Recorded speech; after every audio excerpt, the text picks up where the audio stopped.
L'heure de 2 points l'écho avec Stéphane Épinois. Bonjour Stéphane. Bonjour Samuel. Avec votre invité, dans un instant, il va être question de patrimoine, de monuments historiques et notamment de Notre-Dame de Paris. Oui, et comment attirer les jeunes dans ces métiers de sauvegarde du patrimoine? Il y a une difficulté à les attirer, et bien on va en parler tout de suite avec un spécialiste. Réponse dans 2 points l'écho.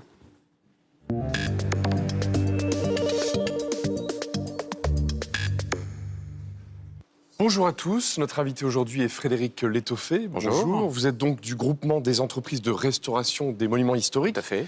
Je vous ai invité parce que vous avez un peu tiré la sonnette d'alarme. Les Français aiment beaucoup leur patrimoine, mais le problème c'est qu'il y a une difficulté à attirer les jeunes dans ces métiers très spécifiques. Tout à fait. C'est un paradoxe d'ailleurs. On pourrait penser que les métiers du patrimoine attirent les jeunes, parce que c'est des métiers intéressants de patrimoine, dans la restauration de monuments historiques.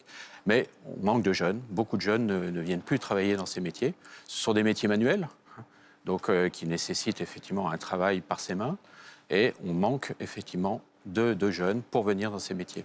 Alors, s'il fallait donner quelques exemples de métiers qui sont liés à la rénovation de Notre-Dame et d'autres monuments, vous pouvez nous citer les maîtres verriers. Oui, les on a les maîtres charpentiers. verriers, les charpentiers, les couvreurs. On a un gros déficit au niveau des couvreurs. Les jeunes ne veulent plus travailler sur les toits. Donc, même si c'est un travail intéressant également, on manque énormément de couvreurs, de tailleurs de pierre, on manque de sculpteurs aussi, de restaurateurs de décors, peints. Dans tous les métiers qui concernent le patrimoine, nous avons un déficit important. Alors, comment vous l'expliquez? Est-ce que c'est cette mauvaise image de l'apprentissage en France? Je crois que vous le soulignez un peu dans une tribune que vous avez publiée. Est-ce que c'est cette mauvaise image du travail manuel qui fait que la France n'a jamais réussi à dire aux jeunes c'est valorisant d'aller dans ces filières? Ou bien c'est parce que c'est difficile, il faut aller dans des... comme vous dites, sur le toit, il y a un risque à prendre. Enfin, je sais pas, c'est quoi l'explication? Je pense que, alors on est tous responsables, hein, les parents aussi, l'éducation nationale aussi.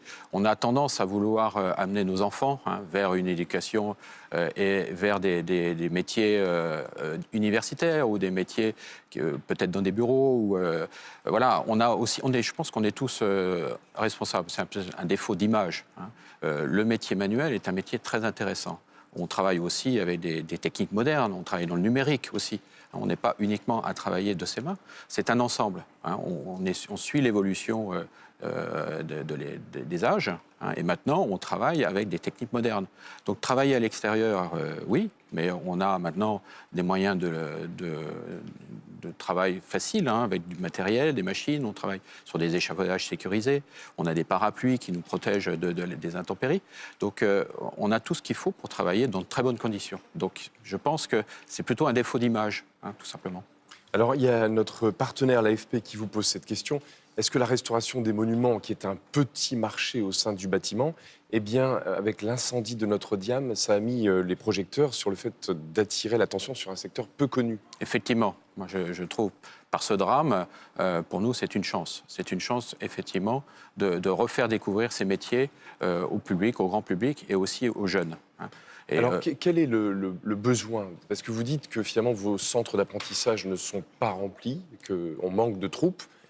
Quelles seraient les possibilités? Parce qu'il y a peut-être des jeunes qui nous écoutent. Quel est le volume d'emploi qui se présenterait si on met vraiment le paquet sur le patrimoine? Alors, les centres de formation, ils sont présents sur toute la France. On a, nous, 140 centres de formation qui travaillent avec le groupement des monuments historiques. Donc, mais ces centres ne sont pas totalement remplis. Ils sont, au jour d'aujourd'hui, à moitié remplis. Donc, on a les capacités à doubler les effectifs. Mais il faut effectivement, derrière, avoir des chantiers. Le chantier de Notre-Dame, ce n'est pas l'unique chantier qu'on peut avoir sur toute la France. Il faudrait effectivement remonter les crédits d'État. Ils sont autour, au jour d'aujourd'hui, de 330 millions d'euros. On pourrait rajouter à peu près une centaine de millions d'euros. Il ne faut pas énormément plus. Ça suffirait effectivement à redonner à cette filière une activité pérenne qui permettrait de former à nouveau des jeunes vers ces métiers. En fait, vous dites il faut redonner à ces métiers la place qu'ils méritent, et la désaffection actuellement met en danger l'ensemble de la filière patrimoniale. C'est exact. En fait, c'est quand même un cri d'alarme que vous avez poussé. Parce que Notre-Dame, le drame et la mobilisation cachent le fait que le patrimoine n'était pas forcément très valorisé. C'est exact, c'est exact. Depuis une dizaine d'années, nos métiers allaient vers le bas. On ne formait de moins en moins, donc bien sûr, on communiquait peu pour aussi au niveau des entreprises pour faire venir des jeunes, puisque l'activité n'était pas non plus énorme. Donc on se suffisait à nous-mêmes, mais on avait besoin quand même d'assurer une continuité. Mais on n'avait pas suffisamment de chantiers pour assurer cette continuité.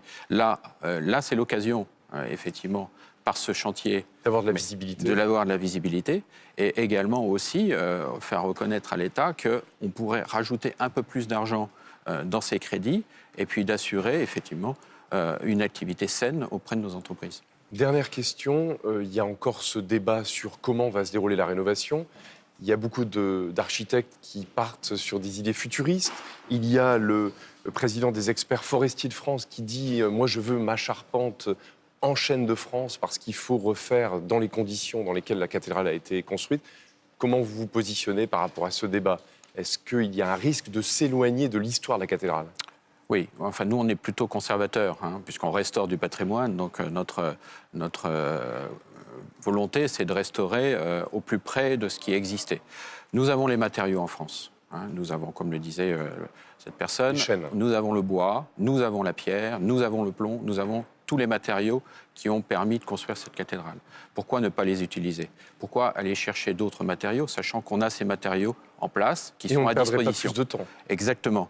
On a, la charpente a été numérisée, on a les plans, on peut commencer à couper et à préparer le bois dès l'automne prochain. Et on ira aussi vite que si on faisait une charpente en métal ou en béton. Après, c'est une question de philosophie. Encore une fois, on doit aller refaire, on doit chercher à faire comme ça avait été fait à l'origine. Enfin, c'est ce que l'on pense, nous, nous, entreprises du groupement. Voilà. Avec peut-être des techniques modernes.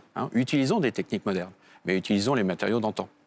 Eh ben, merci beaucoup d'être venu se délivrer ce message. Et on se quitte avec le boss, Bruce Springsteen. C'est votre choix musical de ce jour. Merci, Frédéric Létoffé. Merci.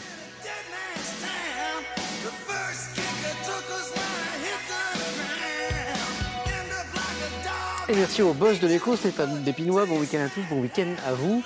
Prenez bien soin de vous. La matinale revient sur France Info dès lundi, bien sûr, 6h30. Et à 9h30, un point sur l'actualité qui sera signé Stéphane Milhomme. Bonne journée.